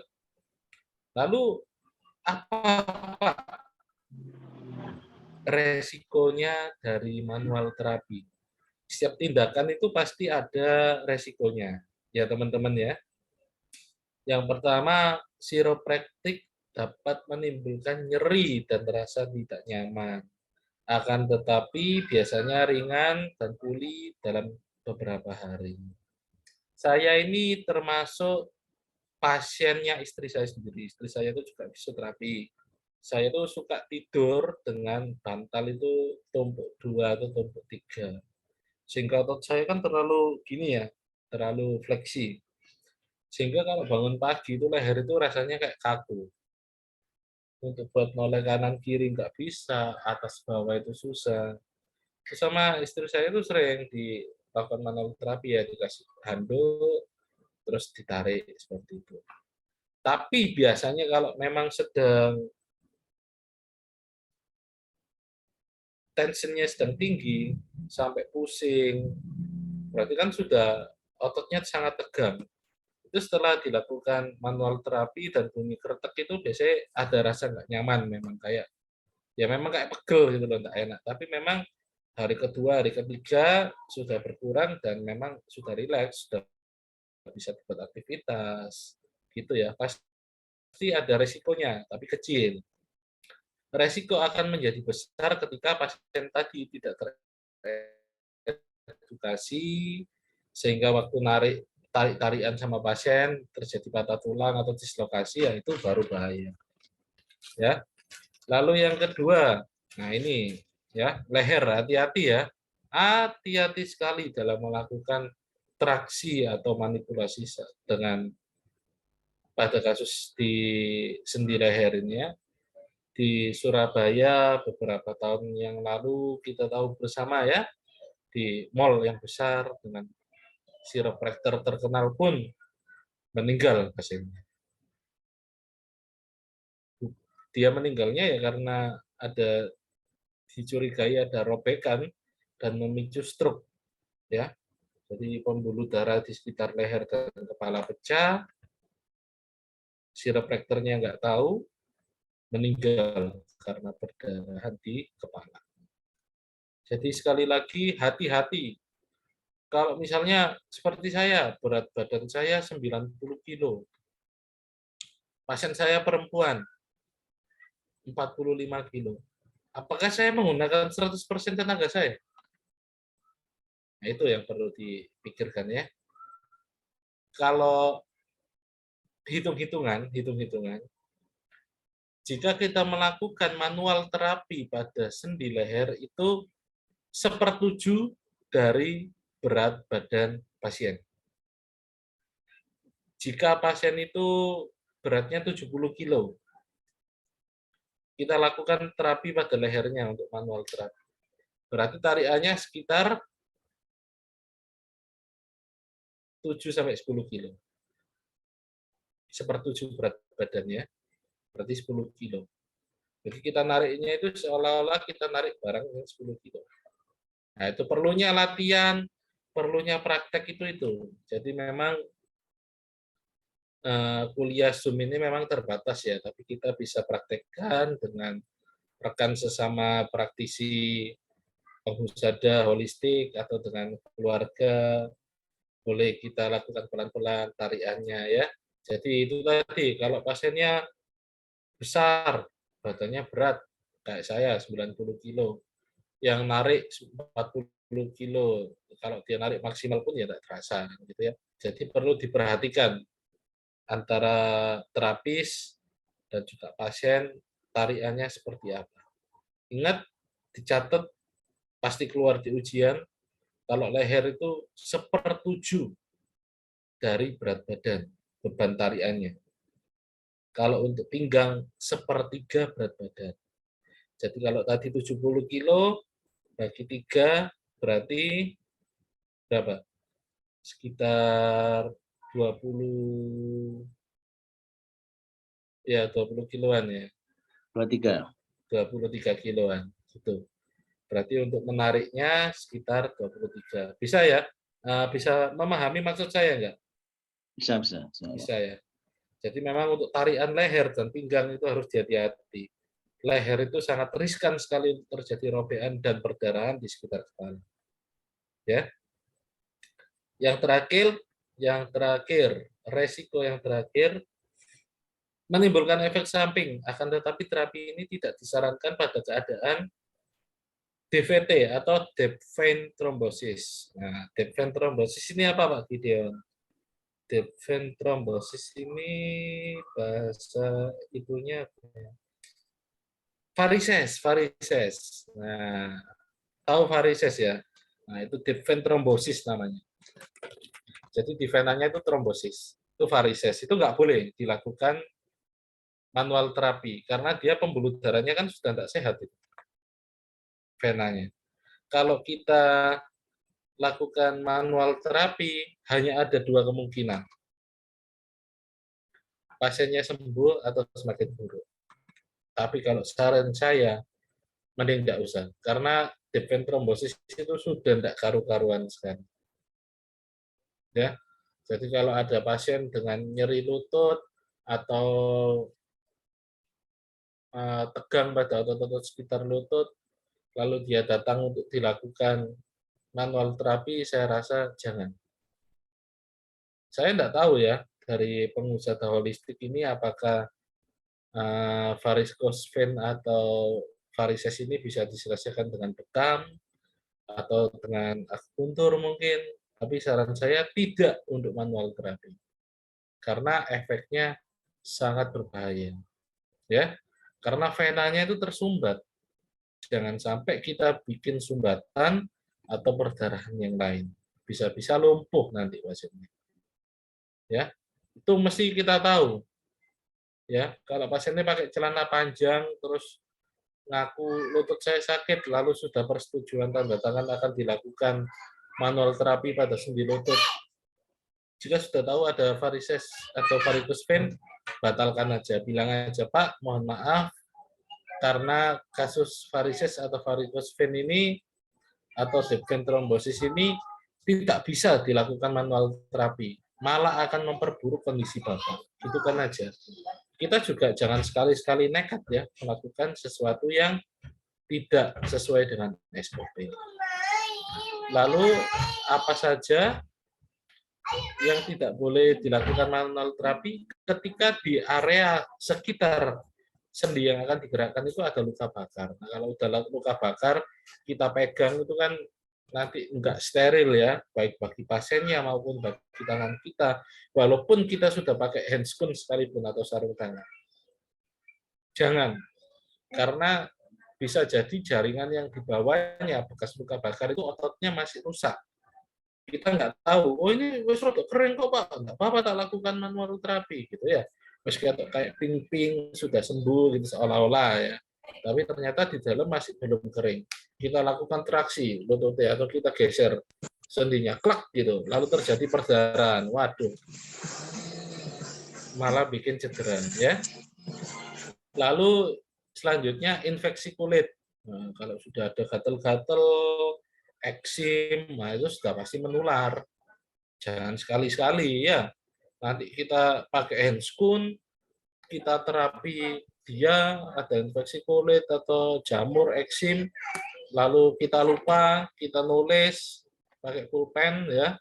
Pulpennya kita taruh di atas buku, kita selesai copot handscoon, sudah cuci tangan, ada pasien berikutnya datang, kita tanya jawab pakai pulpen yang sama. Itu sudah menular. Itu PPI itu harus pencegahan infeksi ya, pencegahan penularan infeksi PPI. Itu harus. Jadi kalau bisa pulpen yang kita gunakan ketika menulis saat sedang pakai handscoon dan tidak pakai handscoon itu kalau bisa pulpen yang berbeda. Ya. Jadi kita kurangi resiko itu bukan hanya kepada pasien, tetapi keamanan juga bagi diri kita sendiri. Kita pegang pulpen itu ya nulis, selesai istirahat, pasien bawa pisang goreng masih hangat, pegang langsung makan, nah wis. Ya, jangan sekali-sekali ambil pasien dengan resiko penyakit kulit. Lalu luka terbuka, habis kecelakaan gitu ya, masih ada bekas-bekas darah borok-boroknya. Jangan. Lalu fraktur atau patah tulang, ya jangan. Sudah patah, kita lakukan kretek makin patah. Lalu osteoporosis atau pasien dengan usia lanjut itu mesti ditanya ya, apakah dia ada resiko osteoporosis atau enggak. Kalau memang enggak, ya sudah aman. Kalau memang dia ada resiko osteoporosis, kita bahasa ronsennya, ada osteoporosis pada sendi pinggangnya, ada osteoporosis sendi pinggang L4 L5, tapi yang dikeluhkan lututnya, boleh dikerjakan Pak Gideon, boleh lututnya, tapi jangan pada pinggang, gitu ya. Mungkin itu resiko dari manual terapi. Hari ini kita sudah belajar apa itu definisinya, lalu apa-apa aja yang termasuk manual terapi, ya kan? Ternyata massage, akupuntur, akupressure, tuina, ayurveda, stretching, itu juga ternyata termasuk dari bagian manual terapi. Kita juga belajar tadi indikasinya buat apa? Indikasinya untuk keterbatasan gerak, pada ketegangan otot, ya kan kita tadi belajar juga ternyata bisa untuk frozen shoulder, bisa untuk CTS, bisa untuk nyeri leher, bisa untuk nyeri pinggang dengan tarikan yang sudah saya ajarkan, yaitu kalau leher sepertujuh berat badan, kalau pinggang sepertiga berat badan. Kalau untuk sendi lainnya bebas, kita nggak perlu terlalu takut. Yang penting handlingnya kita pas, kita rasa itu sudah pas tarikannya, enggak masalah. Kalau kayak bahu, siku, jari-jari, lutut, ankle, panggul itu enggak masalah. Yang hanya perlu hati-hati itu hanya ada dua, leher dan pinggang. Karena apa? Di dalam tulang belakang kita, mulai leher sampai pinggang itu ada namanya spinal cord atau medulla oblongata. Jadi kalau spinal cord-nya itu rusak atau putus, nah itu pasien bisa lumpuh.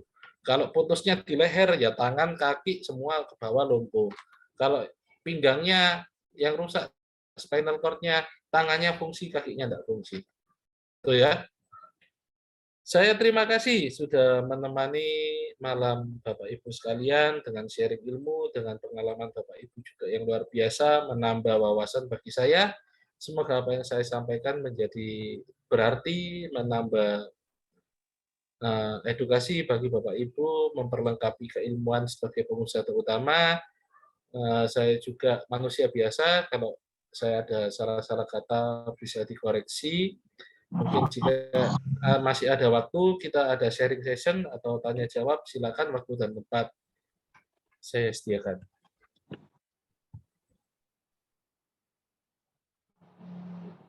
Boleh tanya lagi Pak dosen? Monggo, silakan. Ya.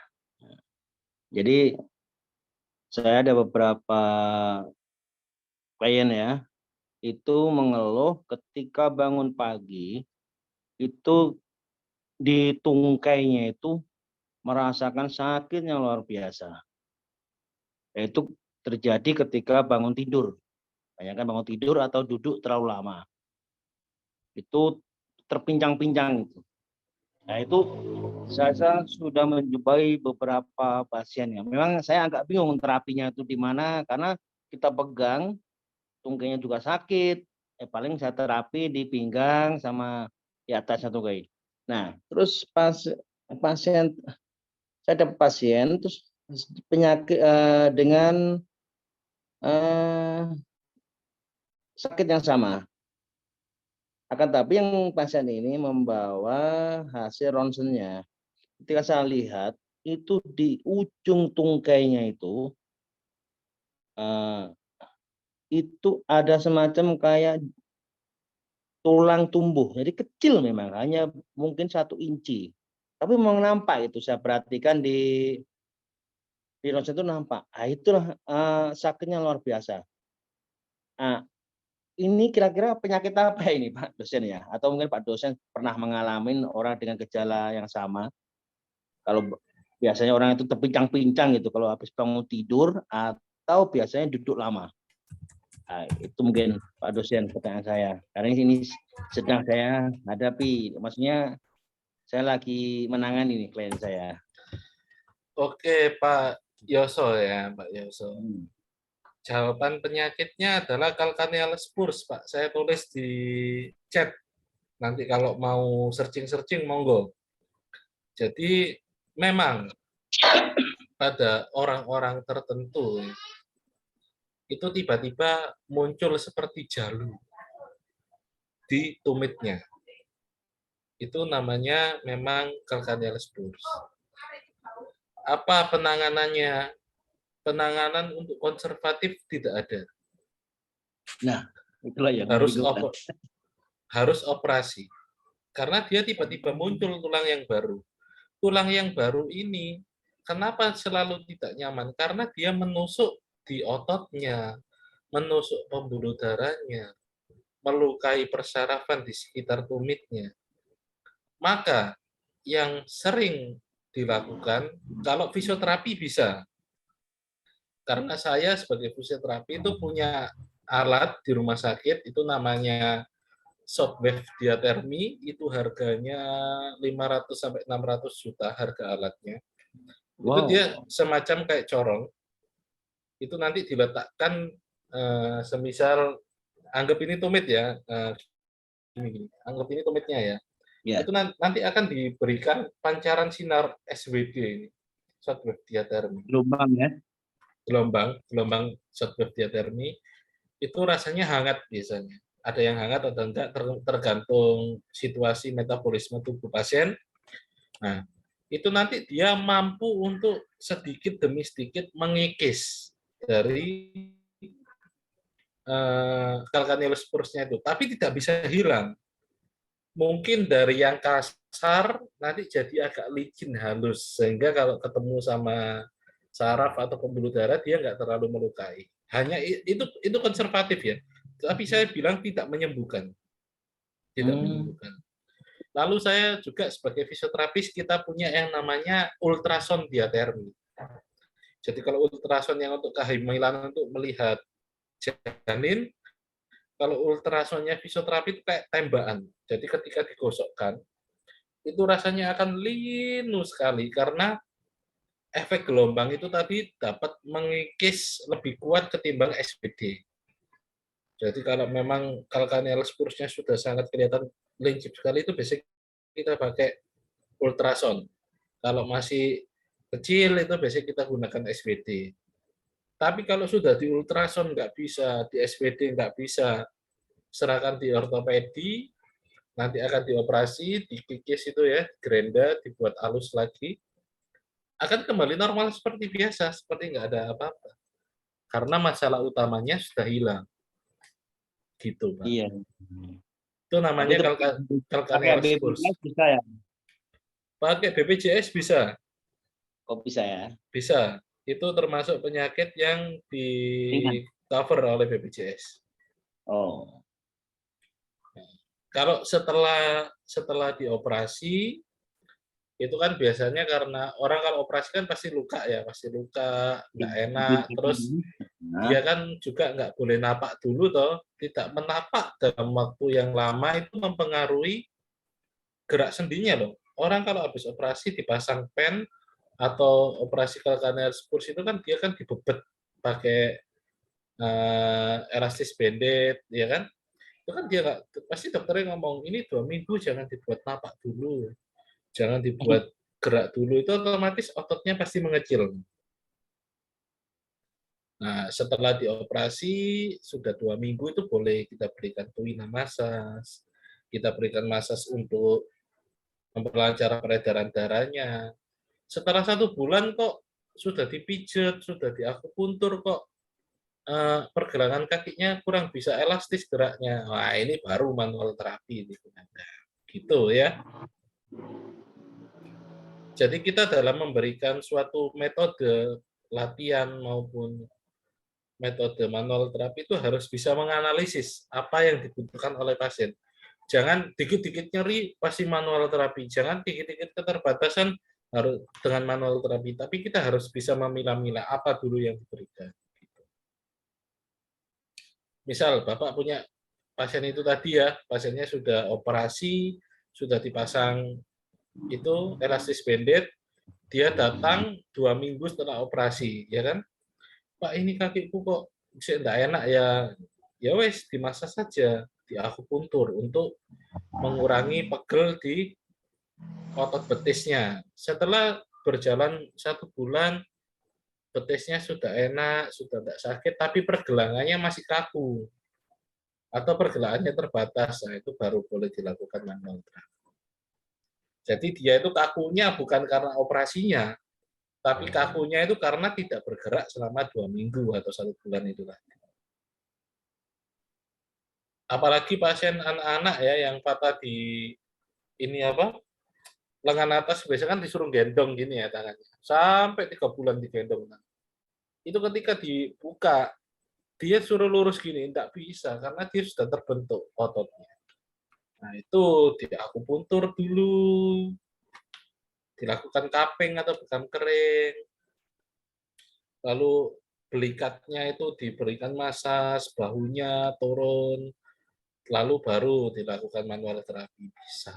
Jadi harus analisisnya. Kita sebagai tenaga kesehatan tradisional, jangan kalah sama tenaga kesehatan yang modern. Ya, ilmunya sama, yang penting bisa menganalisa. Karena kalau kita nggak bisa menganalisa, asal memberikan terapi, hasilnya nggak maksimal, apalagi nggak ada informed consent yang ditandatangani pasien tadi, hasilnya nol. Mungkin gitu Pak Yoso, ada respon lagi? Ini banyak atas penjelasannya, Pak dosen. Ya. Terima kasih. Yang lain teman-teman barangkali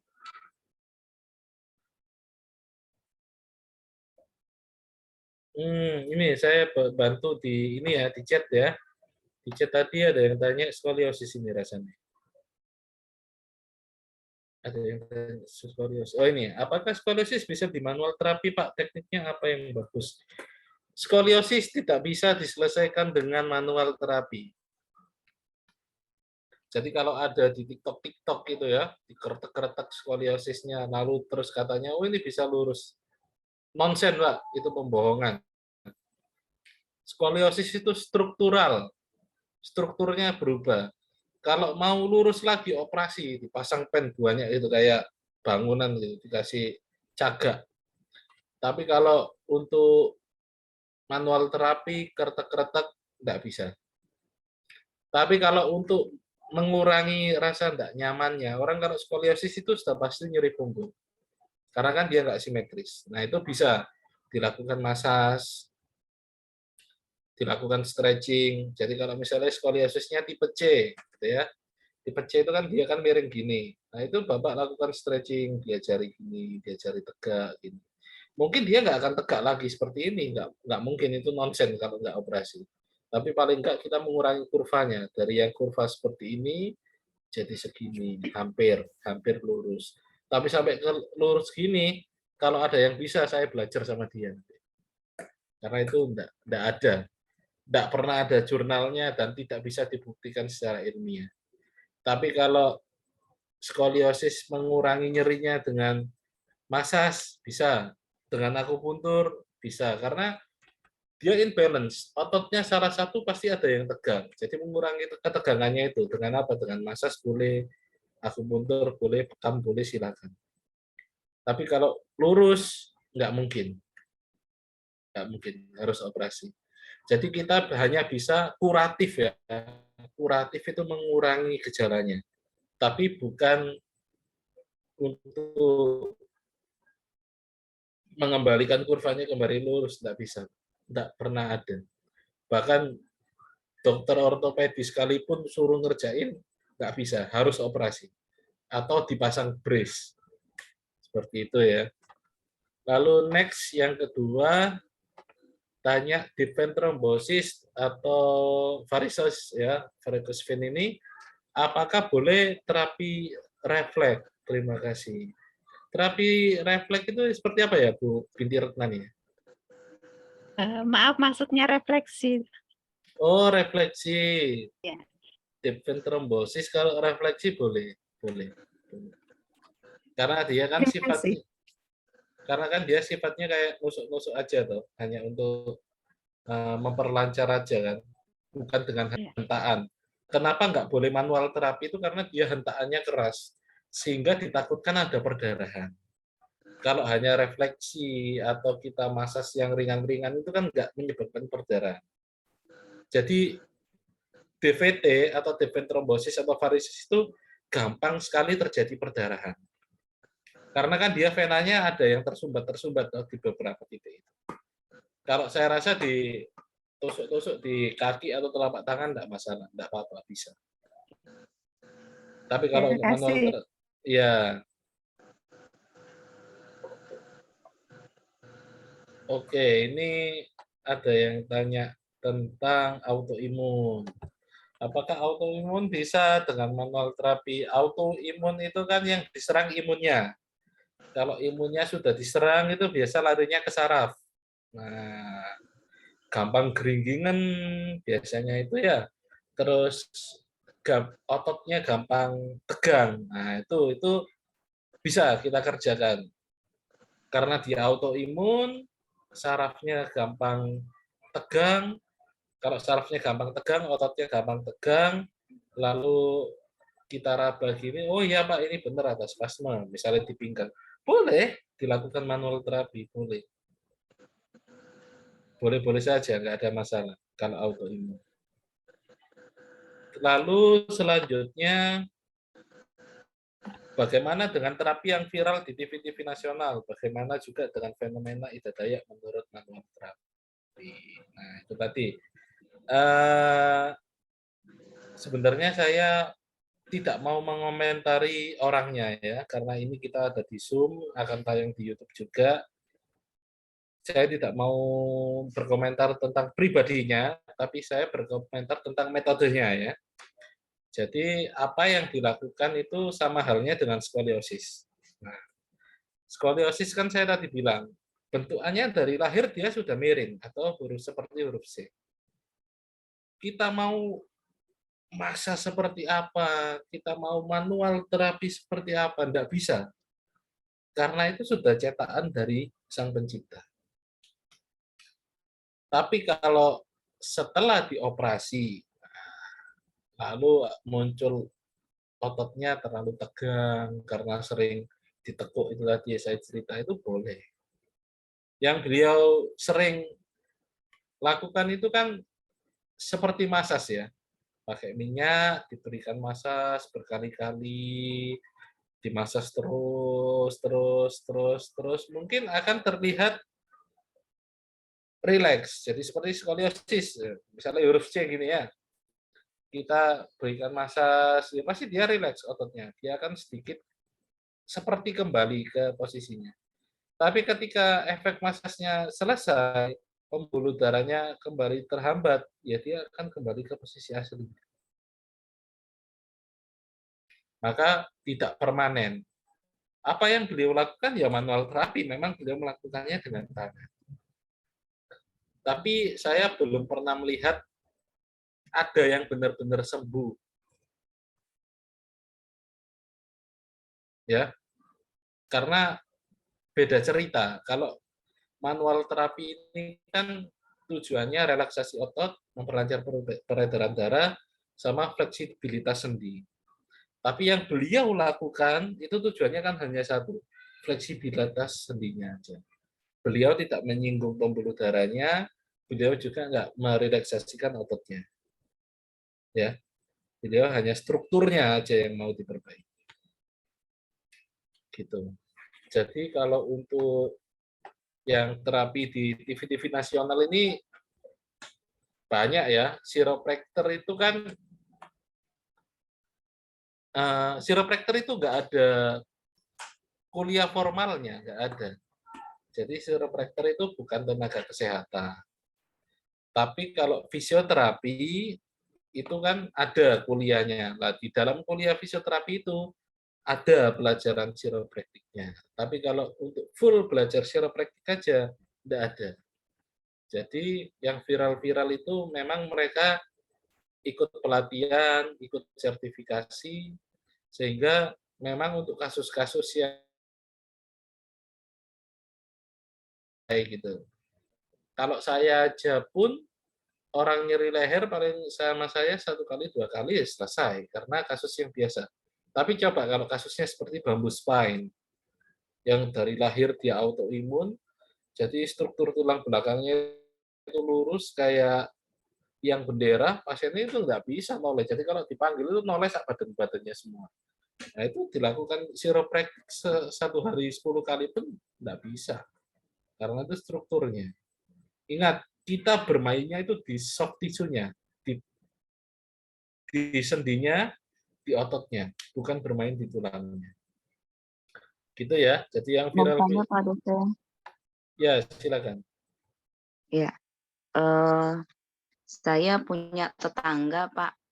Tetangga saya itu kalau nggak salah keluhannya tuh rematik ya. Udah gitu dibekam. Setelah dibekam itu besoknya lumpuh, Pak. Seluruh tubuh, tangan dan kakinya itu lumpuh total. Kemudian beberapa pekan kemudiannya itu di terapi totok punggung itu ada perubahan tapi tidak signifikan. Jadi saya tadi menanggapi yang kata Pak dosen tadi untuk berhati-hati di area leher dan pinggang ya. Apakah itu termasuk kasus tersebut? Ada kaitannya atau seperti apa itu, Pak? Oke. Memang untuk pinggang dan leher kita hati-hati. Dalam bentuk apapun, apalagi manual terapi. Manual terapi kan dengan gerakan hentakan yang cepat ya. Itu sangat riskan untuk leher dan pinggang. Kalau yang kasusnya ini tadi kan karena bekam. Nah, pada sendi-sendi tersebut, pada leher sampai ke pinggang, itu memang di struktur tulang belakang itu pembuluh darahnya besar. Ya, mungkin ini ya, saya juga masih belum bisa menganalisa sepenuhnya. Mungkin sayatan yang dibelikan terlalu banyak, sehingga terjadi trombosis pada pembuluh darahnya. Nah, kalau dia pembuluh darahnya sudah trombosis, otomatis persarafannya juga terganggu, sehingga lumpuh di area geraknya. Jadi ini kan bukan kasus manual terapi ya, tapi kasus bekam. Nah, dalam melakukan bekam pun, saya belajar sama teman saya yang bisa bekam pun, dia juga katanya setiap 1 kop itu maksimal kan berapa titik itu ya. Nah, itu kalau terlalu banyak atau lancetnya yang dipakai terlalu dalam, nusuknya ke dalam itu kan juga bisa melukai sarafnya. Nah, bisa jadi itu lumpuhnya karena itu, karena melukai sarafnya atau melukai pembuluh darahnya sehingga terjadi trombosis. Ada tanggapan, Bu Rani? Iya mungkin ya Pak. Karena saya nggak terlalu banyak bertanya juga ya. Tapi memang itu sampai lemes aja gitu tangan dan kakinya. Nggak bisa gerak apa-apa gitu. Ya, itulah. Sekarang sih udah bisa duduk dibantu totok punggung aja gitu Pak. Itu pentingnya. Gitu. Jadi apakah ya gimana Pak? Ya itulah pentingnya edukasi di awal ya. Jadi kita ke pasien juga harus memberitahukan edukasi tentang resiko. Sebelum melakukan tindakan, Bu, ini nanti saya akan berikan tindakan ini, rasanya seperti ini, gitu ya. Jika terjadi apa-apa, Ibu harus siap menanggungnya, tanda tangan. Mungkin gitu ya, Bu Rani ya. Lalu terakhir ini, Pak Yahya, Ya, Pak, terima kasih. apakah penyebab tremor atau Parkinson dan bagaimana penanganan manual terapinya? Parkinson atau tremor ini karena itu Pak, sistem saraf pusat di dalam kepalanya itu ada errornya, ada konslet. Konsletnya Jadi Parkinson itu kalau datang ke fisioterapi kita hanya latihan untuk koordinasi, Pak. Karena dia kan tremor ya, jadi kita latihannya lempar tangkap bola, kita ajari pegang gelas supaya kalau minum nggak tumpah-tumpah, ajari koordinasi, gitu aja sih. Kita nggak bisa juga kok menyembuhkan sampai dia bisa sembuh tremornya, nggak bisa. Itu pun ahli-ahli Parkinson pun juga hanya mengurangi gejalanya yang biasanya getarannya keras itu sedikit berkurang, yang biasanya makan tumpah-tumpah itu makannya sudah mulai bisa teratur, bolanya jatuh itu sudah bisa mulai angkat. Hanya latihan koordinasi aja sih kalau untuk pasien Parkinson. Jadi untuk manual terapi tidak ada karena dia gangguannya di sini, di kepala, sama kayak stroke. Jadi kita nggak bisa berbuat banyak. Mungkin seperti itu ya, Pak Yahya dan Pak Yoso, Bu Rani, Pak Fendi, dan teman-teman yang lain. Karena waktu juga yang kita pada malam hari ini, sehingga saya akhiri sampai di sini. Saya kembalikan ke Pak Asep Sudardi. Iya, baik Pak. Terima kasih Bapak dan Ibu, para mahasiswa yang saya banggakan. Demikian tadi materi yang telah disampaikan oleh dosen kita, Pak Gideon. Mudah-mudahan apa yang telah disampaikan oleh beliau bermanfaat bagi Bapak dan Ibu sekalian. Dan nampaknya tadi Bapak dan Ibu banyak memberikan tanggapan dan pertanyaan kepada Bapak dosen, dan sehingga Pak dosen tadi tidak menyampaikan beliau. Bapak dan Ibu, para mahasiswa yang saya banggakan, demikian pertemuan untuk malam hari ini. Mudah-mudahan sekali lagi kita bisa bertemu kembali di pertemuan selanjutnya. Itu saja barangkali kegiatan untuk malam hari ini. Saya sebagai pembawa acara mohon maaf yang sebesar-besarnya. Sebelum kita tutup, marilah kita berdoa. Bismillahirrahmanirrahim. Rabbana hab lana min azwajina wa dzurriyyatina qurrata a'yun waj'alna lil muttaqina imama. Rabbana faghfir lana dzunubana wa kaffir 'anna sayyi'atina wa tawaffana ma'al abrar. Rabbana wa atina ma wa'adtana 'ala rusulika wa la tukhzina yaumal qiyamah innaka la tukhzil mi'ad. Rabbana atina fid dunya hasanah wa fil akhirati hasanah wa qina adzabannar. Billahi fisabilil haq fastabiqul khairat. Wassalamualaikum warahmatullahi wabarakatuh. Waalaikumsalam Selamat malam kepada warahmatullahi semuanya. wabarakatuh. Selamat beristirahat.